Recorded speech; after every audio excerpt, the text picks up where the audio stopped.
Color TV. Color TV machiegni pacho. Ma e odwa.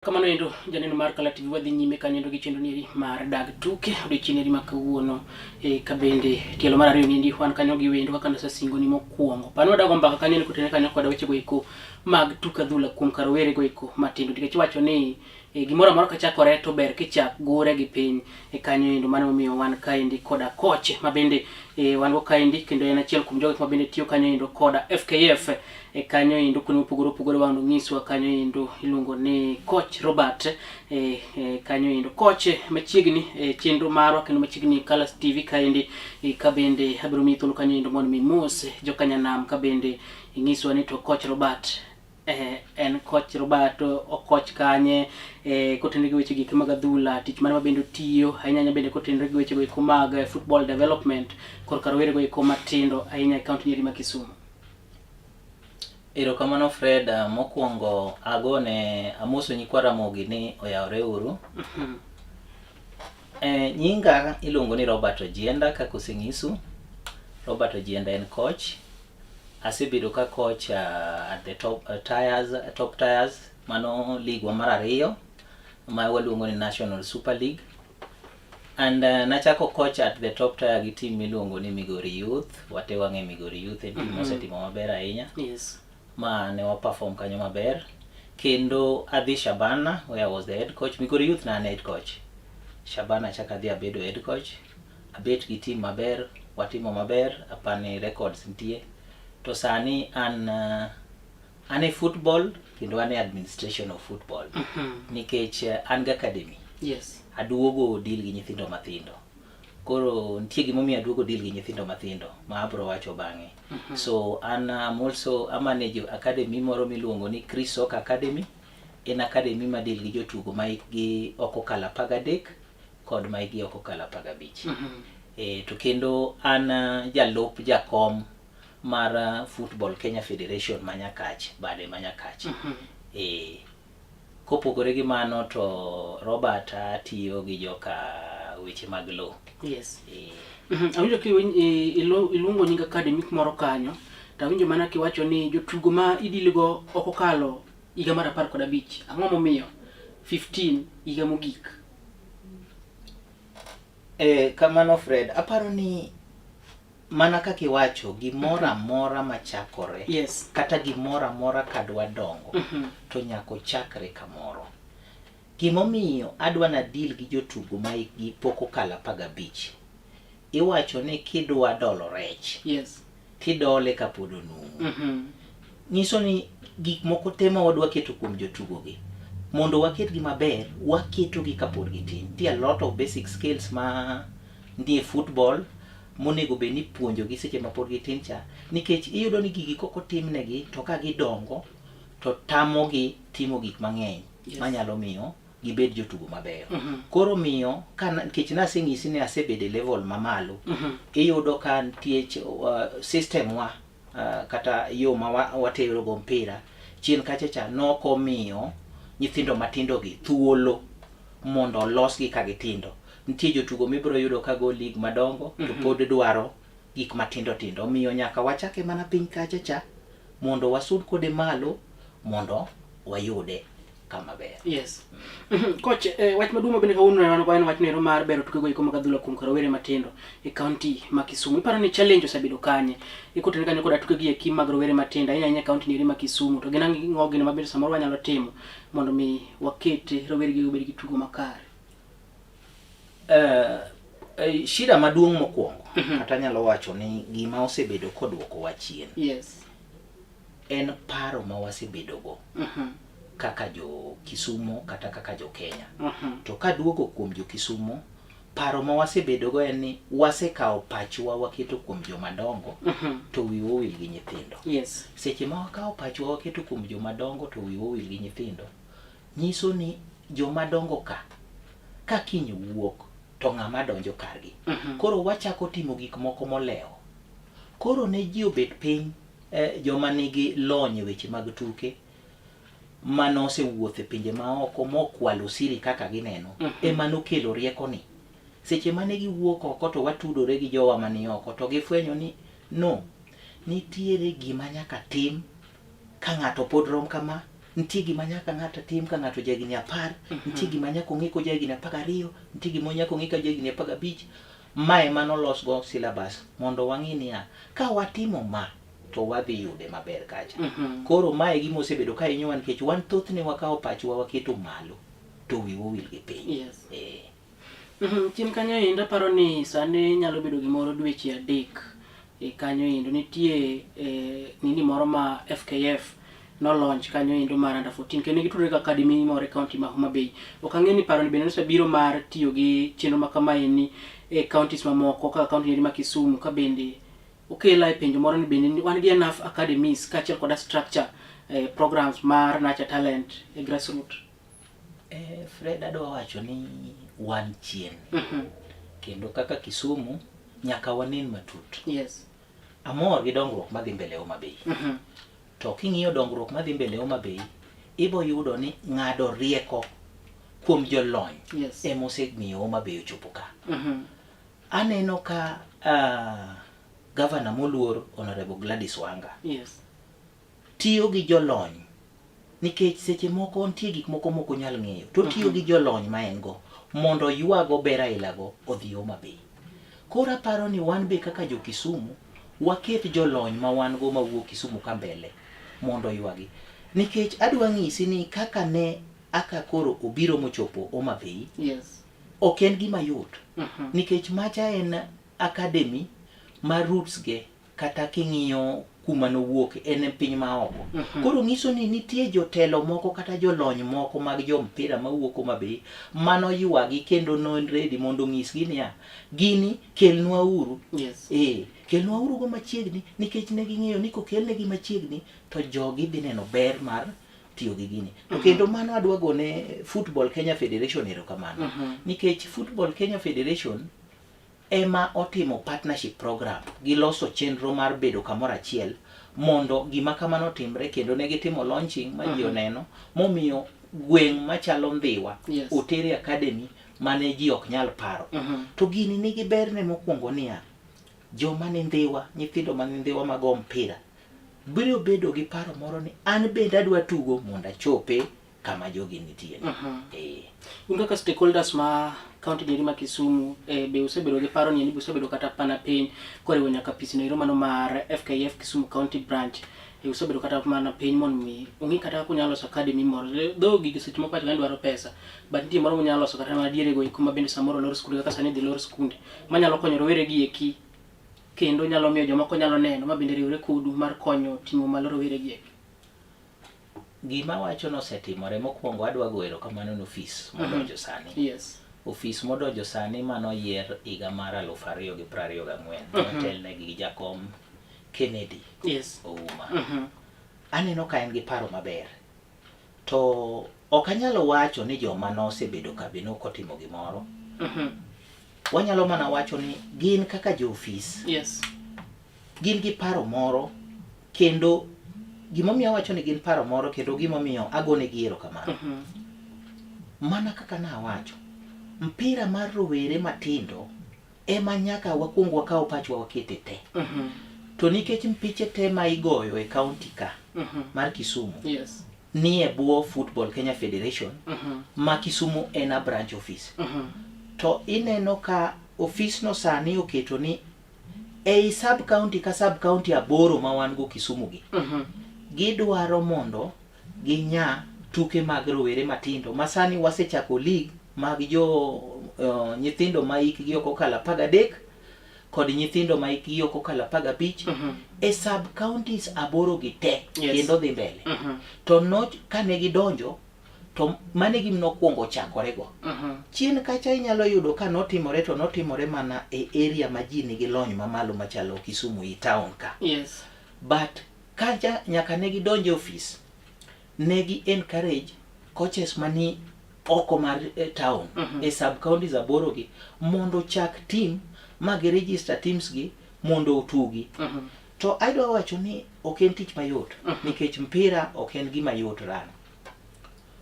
Emomiyo academies mar organized manigi structure ma jotugo nyalo bedo kamoro ma gininde to gichieme to gigo mpira, to nikech football masani en football madwaro gik mang'eny, madwaro nyaka koro TV moro ketnegi kacha tipuonjo gigo kaka giringo, gigi te dwaro pesa.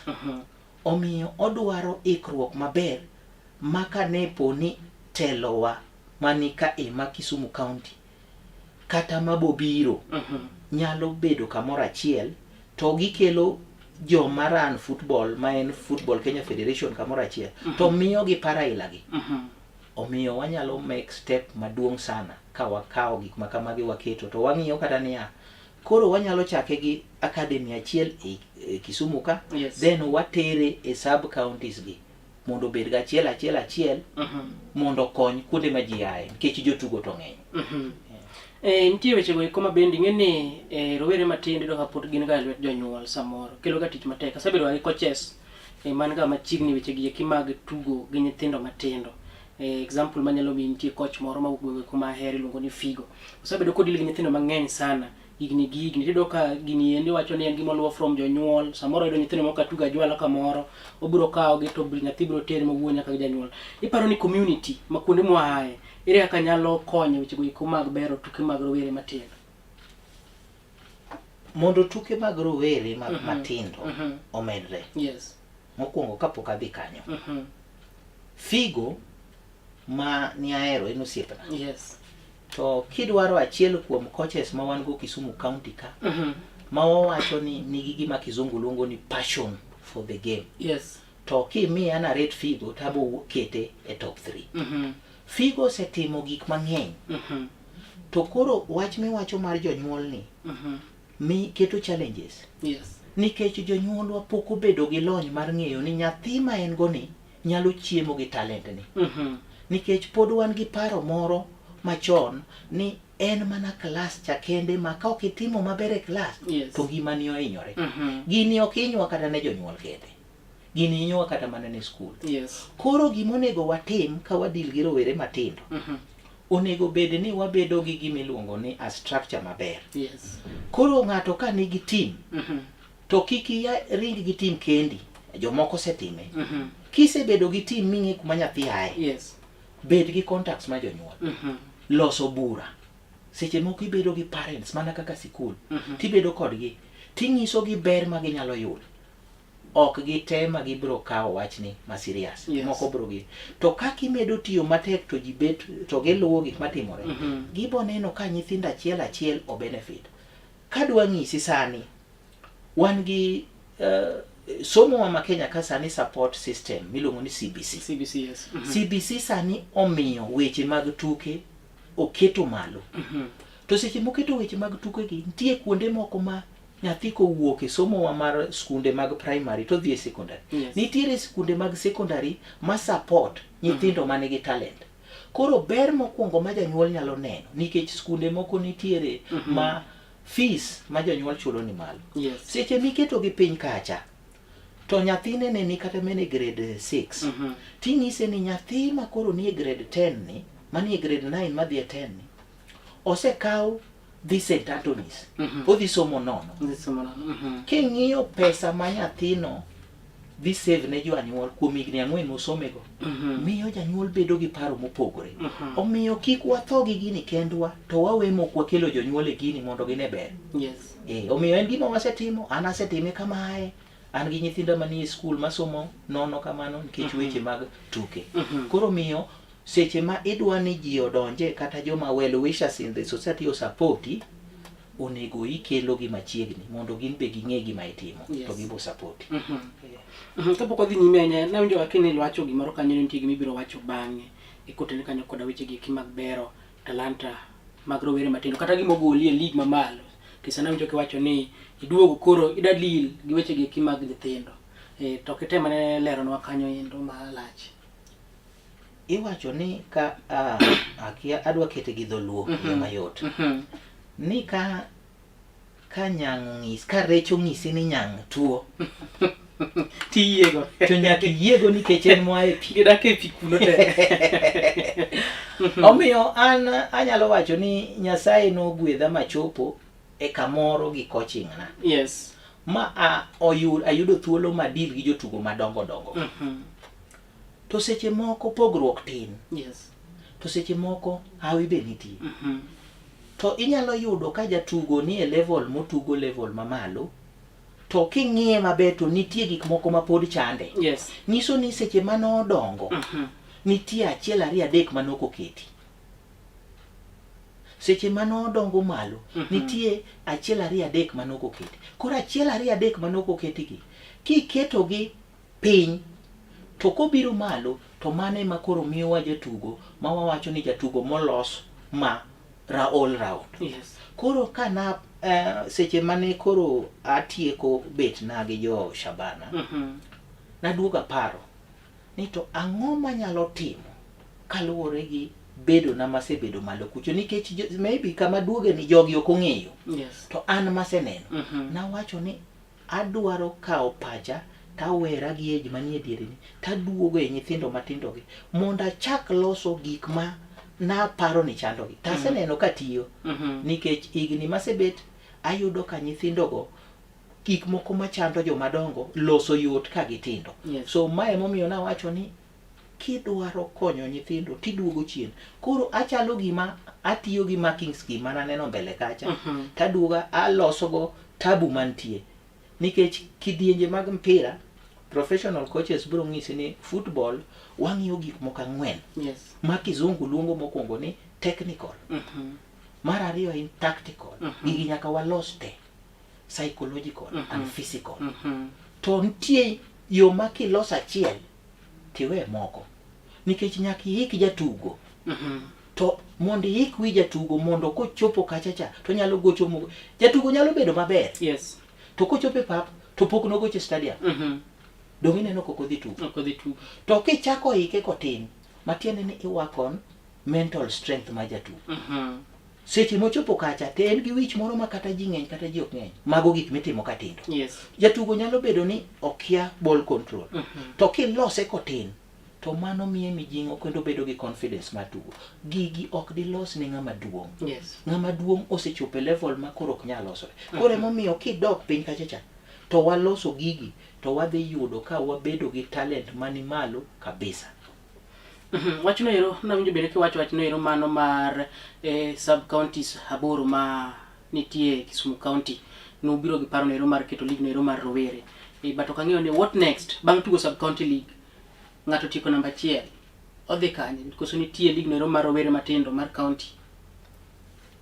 Nitiere leagues mitugo.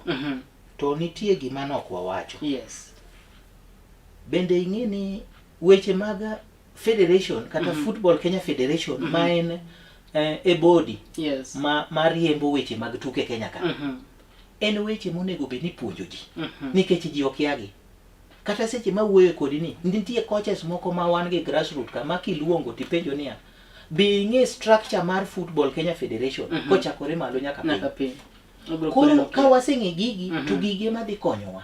Nikech nyaka wang'e niya seche ma watugo league to league man malo maduong' mogik en mane. Yes. Mano nyaka wang'e. The Premier League ma wan go mar Kenya ema nyaka wang'e ni number 1. Wan gi leagues jo office mantie modonjo sani under Hussein Mohamed noloko koro wan gi league kidienje dibich. Yes. Ma malo wan gi Premier League. Ma waluwe gi National Super League. Waluwe gi Division 1. No goal Division 2. Division 1 ema sani luongo ni Conference League. Then waluwe gi Regional League. Limara ng'wen. Then waluwe gi gimiluongo ni County League. To bwo County League kanyo wane gi sub branches. Koro gima ne federation temo timo, gitemo keti ni kisegocho ka titeri kacha. Kisegocho ka to nitie formula. Like ka itugo Premier League. Yes. Kibedo mogik adek mogik jomo otieko namba 3 mogik idwoko piny e National Super League. Manyiso ni golo wach mar playoff cha. Ji adek go imedo ti malo. Koro itime kamano. Ka ne giketho Division 2 ne gikelo Division 1 to Division 1 sano poge kidienje 4. Yes. Kidienje 4 gi kidieny ka kidieny nigi timbe 16. timbe 16 gi nyiso ni number 1 ka number 1 osedhi adhiya malo. Koro nitiere yore ma nyaka ibed king'eyo. Seche ming'eyo yore gi bro konyi mondo ibed gi lengo mitiyo ka ing'iyo. Nikech ka ane county league, yes, tang'eyo ni county league en league ma rang'wen. Nyaka ti matek mondo abed number 1 mondo adhi e regional. Ja regional be tiyo matek mondo odhi e conference league, yes, ma sani waluongo ni division 1. Koro seche ma watuge sub county cha, sub branch, to number 1 dhi e county. Tikawo gi kamano to gidhi malo. Mae target ma wabedo go. To kendo king'iyo tibo yudo ka Football Kenya Federation obiro gi yo moro. En mana ni ok waluwe ahinya, yes, nikech wan gi shida matindo tindo. Football Kenya Federation nopogo gini into regions, kaka koro division 1 ineno kopogo di 4. Mondo kata ong'i regions ang'wen gi, nikech wan gi West Southern region, wan gi North region, wan gi Southern region, kendo wan gi the last region, West, East, West, North and South. Yes. Koro pogo gi kamano, seche mopogo gi kamano okwako Kenya te. Kata in mana Turkana nitie area. Nyiso ni ka nitie nyathi maber kucho to nyalo wuok. Koro league mar sub branch ni to federation dwaro ni goyo kaber gi joigni ma ok okala 17. Nyiso ni wan gi regional balance e direction ni, to wan gi youth football development e league no, to wan gi youth league mar joma tindo be. Koro structure ni kielewa to ng'isi ni seche ming'e ni structure no wan go ka, ing'e ni ka ne level ni to nego bena dhika, ka wuok ka to nego bena dhika, ka wuok ka to nego bena dhika. Coach, ing'e ni leagues mane kor gwenge emiyudo ka team tugo kanyo endo, kata jatugo moro nitie matugo kanyo ende county league, kata jatugo ni tugo e county league, jatugo achiel ni tugo e sub county league, jatugo achiel ni endi tugo e regional league, e league mine tugo e kor gwenge gieki. Iparo ni mang'o manyalo tieke? An kata nyalo paro ni gimoro ma wacho ni league mar sub county ni wetugo gi jatugo mar under 17. Manyiso ni ka in club, for example sani in academy mari, en team ma samoro in go, samoro in jatugo mag under 17, in gi right mar jatugo ni, samoro nitie kama ikete, mamon miwuok e club ni kodhi e club machielo nyalo bedo matek. Tido ka gini endi pod timore mang'eny sana, kendo en gima bende nyalo wacho ni ketho kata ngima jatugo, nikech jatugo tuga throughout. Wach miwacho no, kata kawuono kane pok abiro ka, yes, ne an gi meeting gi coaches wa ma Nyakachi, kendo en achiel kuom agenda mane wan go. Yes. Nikech wayudo ka jotugo gi kikore, o register kacha, otugo county league. Yes. Chieng' ngeso ka gitugo county league, Sunday kinyi idware regional. Idware regional. Koro federation owuok gi yo moro. Wan gi gimiluongo ni FIFA Connect. FIFA Connect program ni en ni jatugo mar team moro obedo registered e FIFA Connect. Yes. Nyiso ni seche ma ene team no to koyiene tugo koni.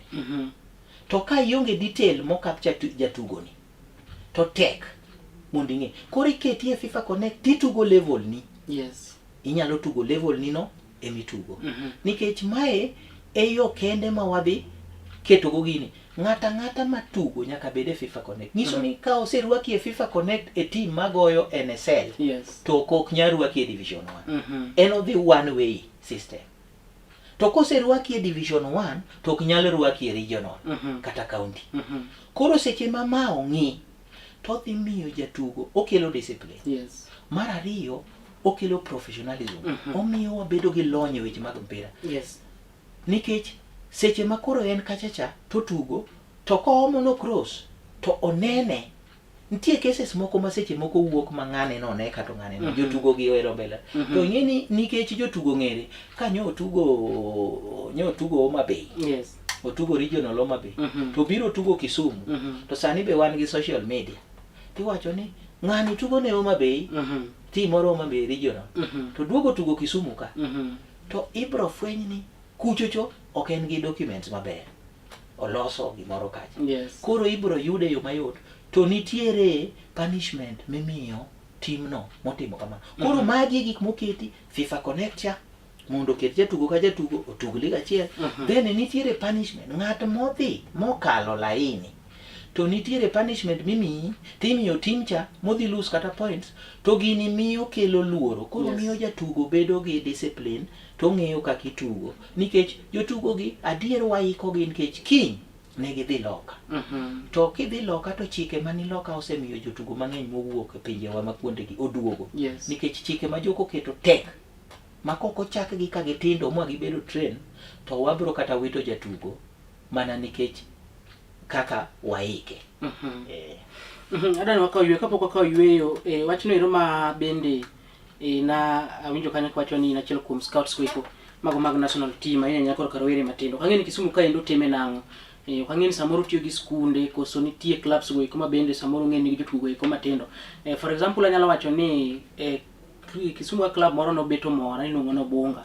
Kang'eni sani to tuge league mane king'iyo kanene gi jotugo eko matindo. Nyalo paro kama jotiyo Armstrong Omondi mano yudo thuolo modhi tugo nyaka ne national team. Okang'eni piny ka endo time nang'o weche gi mag scouting for karowere gi matindo. Tang'o monego beni timo mondo mi bende wajiw gi rowere gi matindo mondo mi giyud thuolo gimbe gidhi e tuke gi mamalo ok ochuno ni ng'ato wuok through school. Wach mar scouting wasebedo ka wagadha. Yes. Ikonge kata an coach to wasebedo ka wagadha kaka wanyalo gadha. To wagoero kamano no office manyodonjo manyien mar hotel negi coach ma chon mar team maduong' mar Kenya Harambee Stars miluongo ni Francis Kimanzi. Gi team ne mar jo madil gi weche mag development mar football. Chon ne wan gi gimoro miluongo ni technical directors mane hotel ne gi jatelo Ghost Muleo tiyo kanyo ntie Amunga was the last. Amunga be tiyo kanyo the last. Amenga was the last. Kane wadonjo, kane jo office manyien anda Useno donjo, to iyudo ka ne giluonga an expert. Kimanzi en one of the coaches ma wa celebrate. In fact, king'iyo FIFA ranking, to en mosemiyowa the highest. So inyalo nene kanyo, to wan wang'i, en one of the coaches ma we are celebrating ka wan go. An namor kana neno ko take charge e weche mag development. Omiyo sani giwuok gi program and they are working with FIFA. Ntiere program ma FIFA nokelo ma deal gi weche mag talent. So program mane FIFA okelo ni jogi nong'iyo ni the best way mondo wayud talent kathindo wakuong wa train scouts.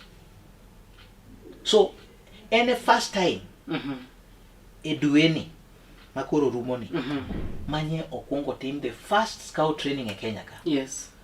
An achiel kuom jom no bedo train Kisumu ka wan mana ji ariyo kende gi Francis Obado mobedo train kaka scout. To ne gi train scout nikech giseyudo niya nyithindo ntiere mang'eny to kaka gidwa chopo national team. Tijwa maduong' en ok watine clubs, watiyo ne national team. Tijwa maduong' e tero ne nyithindo ma hikgi tin na 13 kod 15 ne national team. Koro chunowa ni nyithindo gi wayudo kanye. Gini kela e gima watimo sani nikech koka wan anyalo wacho ni one week old or 2 weeks. Ne wasechako gimiluongo ni mapping. Mapping watende ni wayudo ni areas mage ma wanyalo yudo nyithindo midwaro. Kisumu ka wan gi JSS schools. Schools man gi JSS. Nyithindo gi ni school. Nyiso ni ya wan kaka scout nyaka wa work very closely with schools. Kisumu ka as a county wan ga academies. Academies gi ema nyithindo gi bede. Seche ma gionge school to gidhi academies kacha. Academies gi ema nyithindo gi bede. Awinjo kiluongo Bunga. Kisumu Central kae anyalo wacho ni gisedhi maber. Kendo giseting'o nying Kisumu malo. Kendo ting'o nying Kisumu malo no osemiyo waparo ni Kisumu ka ber kabisa. To wan chien adwa ng'isi ni wan chien kabisa. To academies wagi machalo Bayan mani Nyalenda, machalo Bunga, machalo Manyata. Academies wagi emosebedo ka umowa. Nang'o nikech Obunga nigi program moro kacha ma oloso nyithindo mathindo. To kantie events madwaro nyithindo ma hikgi tin 17 tiyudo gi Obunga kacha. Koro seche ma gidhino to ng'at mani oko mar Kisumu paro ni Kisumu ber kabisa. Pod wan chien gik monego watim. Koro nyaka wachak kitiyo gi academies machalo kaka Bayan, machalo kaka Obunga gi. Ka wadhigo oko mar town. Oko mar town kidhi Seme, ntie jakom ma Seme oloso event oloso event moro ma en igoye ga diere Desemba. Tigoye gi nyithindo ma jo higni 15 ka dok piny kod jo higni 13 ka dok piny. Yes. Nyiso niya, achiel kuom areas ma nyaka wawuothe en Seme. Kochopo Desemba to nyaka wadhi Seme kendo kanyo ma wagoye dak kata juma achiel. To wayiero nyithindo mabeyo. Seche ma wan Seme to wayudo ka timbe moa Kisumu ng'eny. To wakawo nyithindo to wakete data system manomiwa waoro.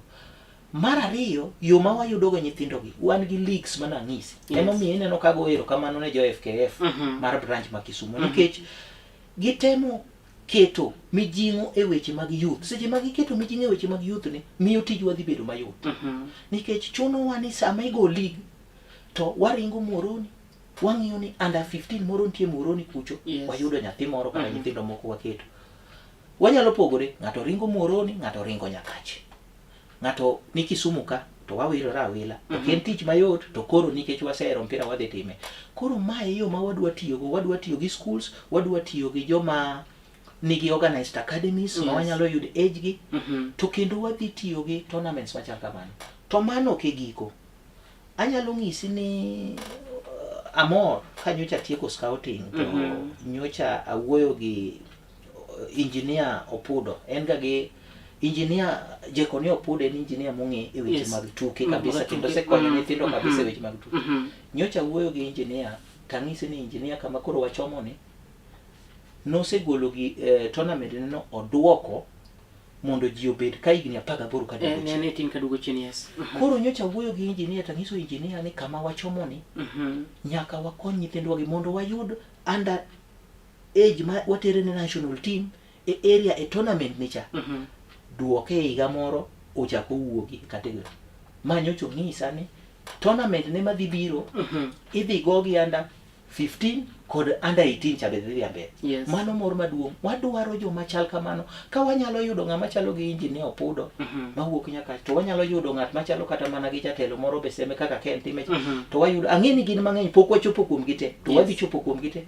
Jogi ema dhi konyowa yudo talent nikech gin joma already Nyasaye nogwedho to gin gi chuny mar chiwo. Seche ma en gi chuny mar chiwo no ng'iso ni koloso gimoro to winjowa, to wang'ise ni giri ni ka ilose next time koro gimitim duok iga piny maka wabiro to timbe 18 mani luongo ka ng'ato tim moro chako kele jo higni 15. Ok wanyal koso mok wayudo nyithindo mabeyo. Coach, ilero gini maber kabisa. Kendo ma indine dhi kela penjo. Kendo ayudo ka inachiel kuom jogo mano o attend training. Ng'eni gini chando ji mang'eny. Jinche wacho ni udhi samoro udhi mana training mag coaches. Jinche okia the meaning of scouting endi. Kendo aparo ni koro itemo kele maber kendo oganda nyalo ng'eyo koro gweng' kanyo tich mabende koro tiyo. Ni ok utrain kaka coach, utrain kaka scouts. Aparo ni en gino ero makare kendo en gino ero mabende nyalo ting'o malo weche go eko mag tuke adhula e kanyo endo. Koro from there awinjo ka wacho ni tiju en wuotho koni gi koni. Choko gi ok ang'e ni ubiro bedo gi paro mar kusechoko the whole of Kisumu County to ubiro kano kamoro achiel koso gima watimo sani watimo wa pre-select wayiero wakuongo wayiero gi kuonde ma gintie. Ka waseyiero gi kuonde ma gintie to an kaka scout awuotho gi talent identification form na. Yes. Taketo nying jatugo maneno gi gik maneno kaka nopuonjwa. Kaseketo nying jatugo gi gik maneno man gi potential to gini aore system mar office mamalo madhi weche mag development mag rowere weche mag tuke. To joka oyawo a data bank moro magi kete gigi. Koro seche ma skul olor to gibo manyo centers machiegni kuonde ma nyithindo gi yae. To gikawo coaches. Ing'eni nitiere a very thin line e kind coach kod scout. Nikech scout gi gin former coaches. To be gin pod gin coaches. Koro gibro kawo coaches to gikelo e centers gi. To coaches mo qualify. Ka gisekelo e center gi to seche ma gibiro e center gi wachako watimo scouting. Koro kelno gi kamoro achiel. Seche moko ginyalo wacho ni un kaka jo Lake Region wayiero Kisumu kaka center. To nyithindo mose yiero were matindo gi mose yier kuonde gi te ikelo kamoro achiel to wawach kata no kel gi Kisumu Boys to gibedo kata kanyo jumbe 3 to wachako watimo selection to gimiyo wa direction ni tok ma jomuyiero gi koro wadwaro office mamalo kata watero gi kanye. mae gima koro watimo mondo koseyieri to seketi e system. Seche moko mibolos team makoro wader gi final team mar ji 23. Yes. Jotugo ma ikgi ok okalo 13. Nyiso niya, ka kiny wadwaro team to wan gi system kacha kich joma ne luong te ok bi yudo chance te, but gine system giyiera system. Mane gima gitimo. To bende achiel kuom gima gini timo maduong' en niya, kidhi e pinje wazunge kucho to sani dhi penjo ni to Van Persie nokungo tugo ne club ma ibro yudo record mochakore ka higni 9 kabiro malo. Matiende niya, federation wa masani oloso gimiluongo ni pathway ma lead to professional level ne jotugo. Kiny ka jatugo ochopo higni 27 to jo Arsenal okawe. Yes. To ng'ato dwaro record ne ting'iyo tibro yud nyaka school manosome higa makamane en kanye noyude mpira mar gima kamano. Magi gik ma watemo timo mondo wa create a very good profile ne jotugo gi madhi konyo gi kata mane dongruok margi. Koro mae e gima watimo sani maduong' mondo wagol nyathi manie gweng' cha. To kendo ibro yudo ni gini dhi konyowa nikech nyathi moro manie e team manie Tienam cha sani koro nyalo tugo ne national team. Nikech konene kacha to kete record to nyinge osedhi Nairobi.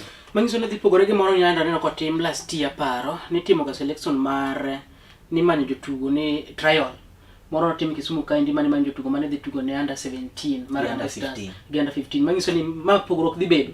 Koro mabiro miyo samoro ng'ama ok nyal chopo nyalo yudo thuolo mar chopo through scouts.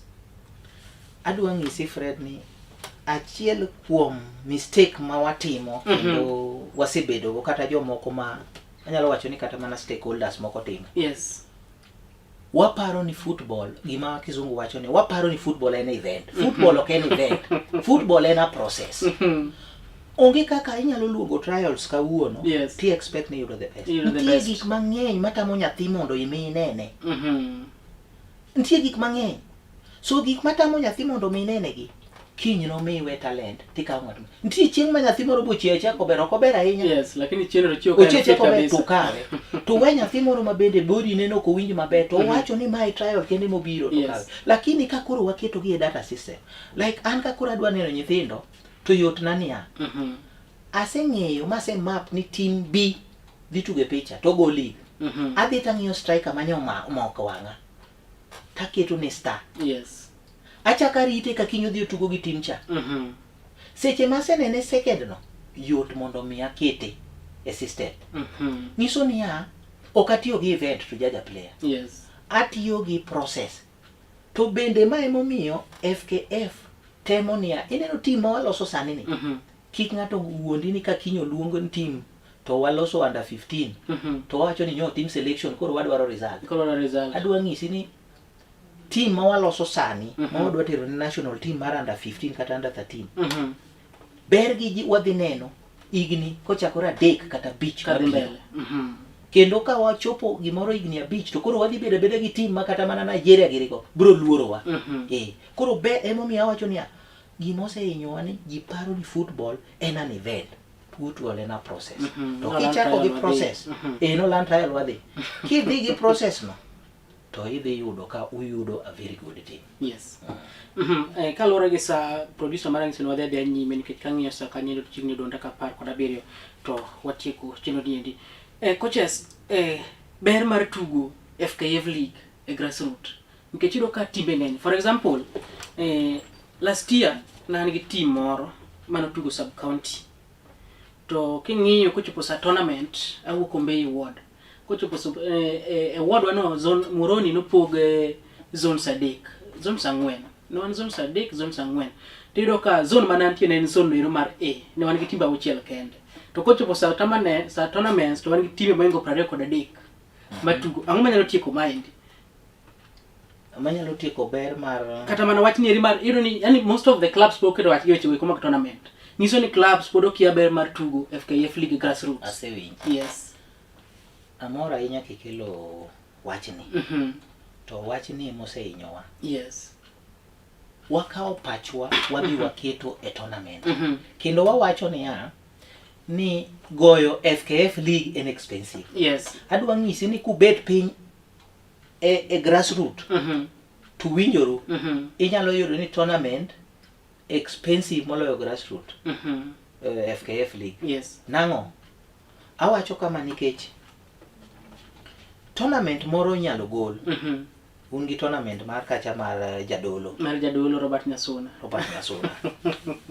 Ing'e kaka nyando ti. Yes. To ng'ato dwa ombei gi jotugo 22. Seche moko akete 25. Yes. To tournament nigo e juma achiel. To qualify ogoye nyaka final. Seche modhi gi mtoka trip achiel. Mochako duogo. Apani ing'e bei. Ing'e pesa mutiyogo, yes. Seche ma jotugo kanyi kacha, jotugo go dwa chiemo. Jotugo go dwaro pi modho. Jatugo moro hinyore iti. Dei mokwongo, odiochieng' mar ariyo dhi, odiochieng' mar adek, mano tournament achiel. Otieko mar Nyasuna. Yes. Moro igoyo Moroni Stadium. Nikech nyo ber kabisa kendo kacha ni otieko namba 2. Odhi ogoye.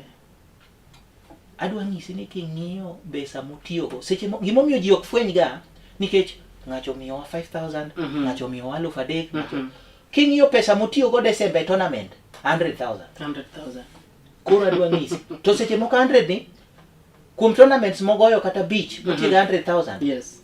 Owin tournament achiel mabende giwin 30,000. Koro aparo ni kigolo to iyudo ka gin gi deficit mar 70,000. Tadwa ng'isi gimoro gi FKF League. Tournament cha kosegoyo to rumo kamano. To FKF League berne mokwongo. Ing'e ni seche ma itiyo gi body mar run football. Yes. To advantages bedo. Advantage mokwongo en niya.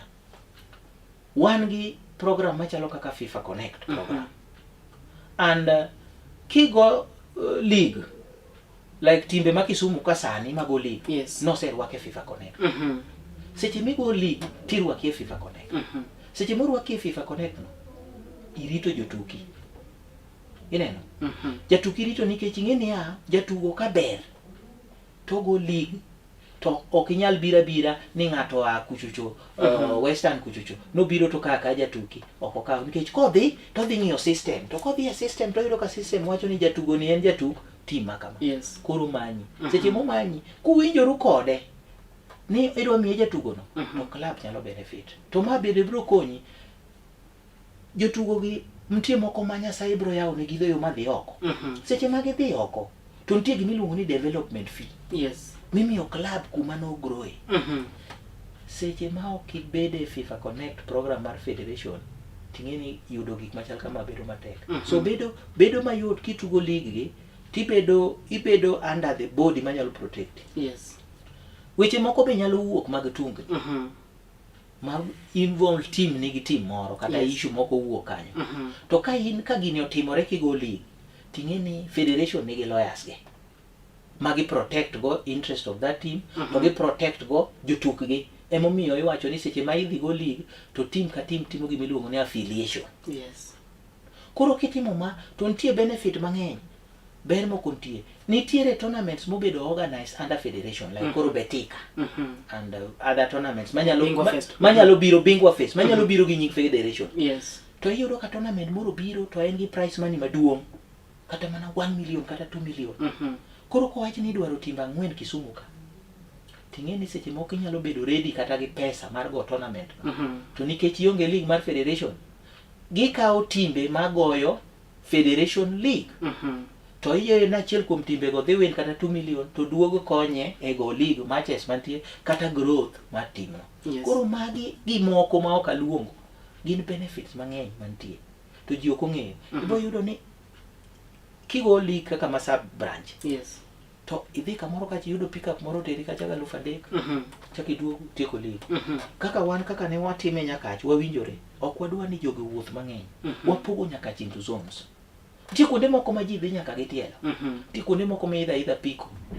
Koro bedo ni teams mayot. Seche mobedo ni teams mayot. Koro wuotho yot movement.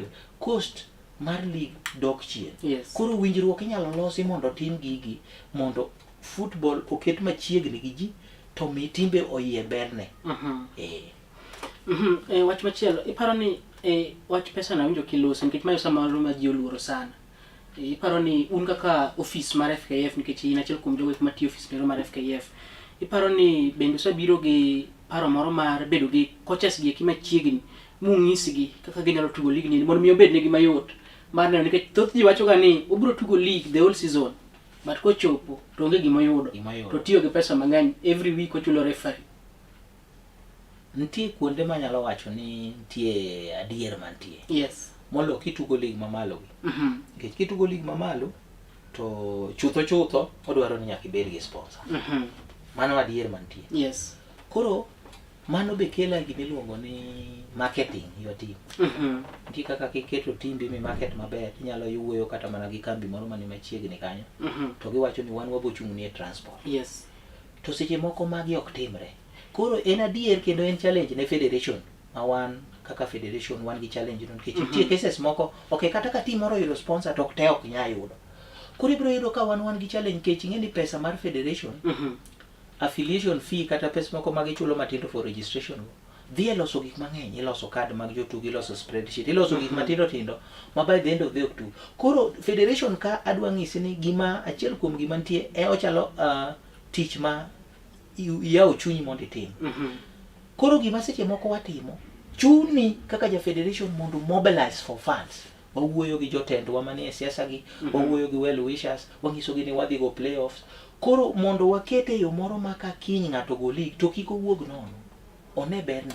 Oyudo mpira moro, number 1, 2, 3 oyudo uniform moro, giyudo cup moro kanyo. Wawuoyo gi jotendwa gi, moro wacho ni number 1 abomiyo 50,000, moro wacho ni to ok en tich mayot mondo mobilize resources gi mabedi.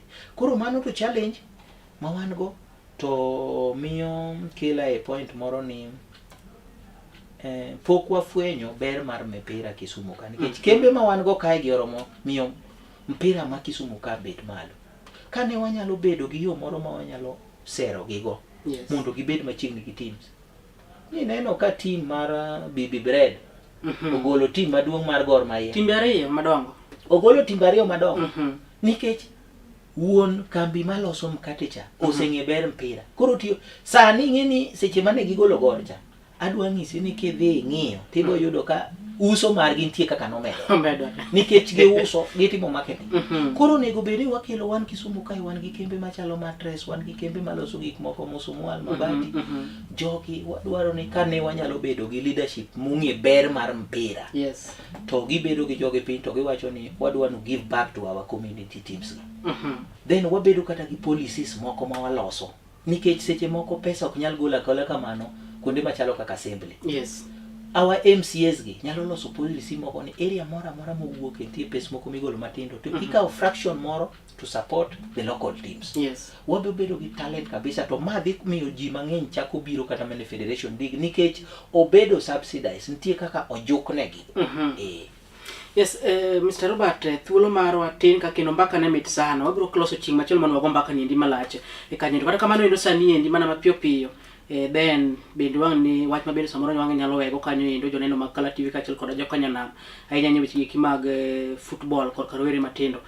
Gin weche mage mineno ka stakeholders onego beni timo mondo mi wating malo tuke mag adhula Kisumu weche go iko bende motenore kanyo koda gi advice mari minyalo miyo kanyo endo rowere matindo mabedo samoro gombo donje weche gi mag football Kisumu kae ndi to bende kaka koro sani endi inachiel kuom scouts week mabende no bedo trend igni abich nyaka par mabiro nyime ineno Kisumu nade kotenore kanyo koda weche go iko mag youth football kanyo endo. Gima duong' madwa na kuonga wachi en ni jo ma stakeholders ma wan go. Yes. Onego bi obed machiegni gi jolony mag mpira mondo ging'i ni to ere yo ma wanyalo konyo go mpira e county ma wawuoke mar Kisumu. Yes. Yo mokwongo en kama clubs wa mantiere ma already gin active e league go mokwongo nyaka wachak gi ing'eni seche moko chako gi ng'amo sechako yo. Yes. Gin ma nyaka kuongo wamigi support mondo wadhi gidhi mbele. Then wadhi e clubs ma wawuok. To nikech challenge moro ma be clubs ma wawuok nigo en ni wan gi joma ok train kaka coaches. Koro gima ginyalo kelo gikelo gima kizungu luongo ni capacity building. Wakawo coaches manigi interest kaka koro ne wawacho Figo cha kapo ni poko train to wamiye training seche ma wamiye training moduogo chien kacha. Yes. To ngiso ni odhi kawo gino kete pache to seche moketo gini e pache to gini grow. Thothne jowa manigi talent ma pod nigi future ni e school. Yes. Watigi school. Wager skundegi. Pesa ma sirikal miyo skundegi ok rom e weche mag tuke. Ni neno ka jo KCB ochako program gi jo Musingu. Yes. Gi jo Musingu school ya. Seche mochak program gi jo Musingu go miyo jogi dongo. Ng'iya ne gima Mofa sani timo. Mofa okonyo sikunde mang'eny kabisa kidhi Kisumu Day, kidhi Yala, kidhi Nyabondo, kidhi Jobo, Kitale. Project mar ng'at achiel olunga kendo osekonyo. To ka jogwa gi nyalo biro mondo Kisumu grow, jotendgi ok biro ka achiel ing'iyo ni to be wan gi coaches. Yes. Jolony kende manyalo miyo gi record. The problem ma wan go en niya, idea ko biro to ng'ato ng'iyo ni an adwa chama ng'o gini. Wabed ni wakungo bet piny gi jolony. Yes. To jolony gi wacho niya, gimuchak go wa train referees. Seche mi train referees, mano is job. Nikech referee ki train to king kodhi go mpira to yudo pesa ne mo. Mano job opportunity. Mokuongo seche ma wa train referee. Mar ariyo wa train coaches. Ka wa train coaches gi to dhi miyo talent wa manie village dhi grow. Then wang'iyo niya, kaka koro sani federation mamalo osekawo wach mar talent. Yes. Seche ma gi ng'eny ground kacha to wakawo gi to watero gi e national team. There is growth. To Kisumu dongo nikech Kisumu kae ma mpira nitie. Moro kendo ginyalo timo en keto tiyo gi schools gi e yo moro mibro yudo ka nitie talent coach mantie Wachegicha. Yes. Giloso kindgi gi school to gichalo gima giloso partnership. Koro coach cha konyo school cha buti kumoa e dala okoti gi course mang'eny. Koro kata ka principal yudo ne pesa moro matin kata jo board go yudo pesa moro matin, talent grow e school kacha to ma be chalo gima oyudo opportunity, job creation kich tich to sani on. Yes. Koro magi gin gik ma ka wabet piny to wanyalo go mbaka ma wayaw igi maber ma wang'i kaka mpira nyalo grow e Kisumu ka. Yes, wachni mogik coaches ka watieko. Wachna mogik awache gi Kizungu tadwa loki gi dholuo. Gima wacho ni if we can't get it right at the youth stage, then we won't get it right at the senior stage. Nyaka wa make sure ni watimo the right thing ka timbe gi tindo. Yes. Nikech kok watimo to ok odhi bedo maber koduogo. Koro gimoro amora ma wanyalo timo te kok wachako gi piny to malo waketho sa. Yes. Mane wachna maduong' maweyo. Erokamano endo coaches, ang'eno ni wabiro rado kendo bende academy no ero wabiro limo wang'eyo to weche mag team koro dhi nade kanyo kaka bende koro sani na achiel kuom jogo ma bende nigi lony e weche gi mag konyo rowere matindo tuke go eko mag adhula. Kok kamano janeno mar Kala TV lo team no ero mar dag tuke duto te wakoni mana ni bedo kanyo endo koda odira makare chino ni endi giko mare gi kinde gi warado kendo ngeso manyien kanyo ende chenro mar dag tuke. Kata kamano endo parni wuok tich nyaka chabiche en chino no ero mar chal mar pewe kama bende wami mago gino ero mabende dogere dendo ni sports updates chakre sa 11 nyaka sa 12 ero ma dhiambo. Oriti masani nyinga Fred Mayaka.